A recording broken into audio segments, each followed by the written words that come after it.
Un préfet en terrain hostile, malgré les politesses républicaines, l'exercice était périlleux. Expliquer aux élus départementaux la nouvelle carte des cantons, 25 au lieu de 49 dans l'Hérault.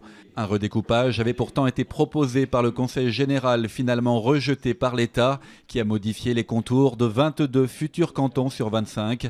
Explication. Dans le département de l'Hérault, l'écart de population entre le plus petit des cantons, celui du Quellard, un peu plus de 1000 habitants, et le plus important, un canton de Montpellier, 49 000 habitants, et donc quasiment de 1 à 50, ce qui est l'écart le plus important de France.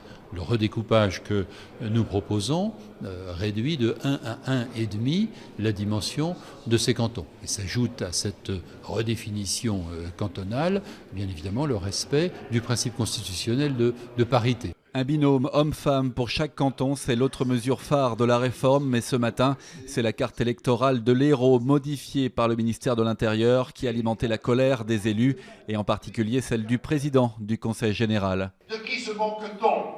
Un principe de statistique inventé par je ne sais quelle tête d'œuf, sorti sûrement d'une très grande école et qui ne connaît rien de la pratique de l'exercice d'un mandat sur le territoire. C'est l'abandon total et définitif de l'espace rural. Or, si vous voulez, j'ai toujours dit, ici, notre première ardente obligation, c'est de représenter les populations. Ça s'appelle la démocratie.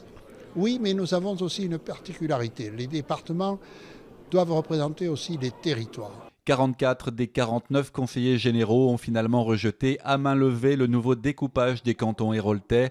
Un simple avis consultatif en attendant un recours possible devant le Conseil d'État.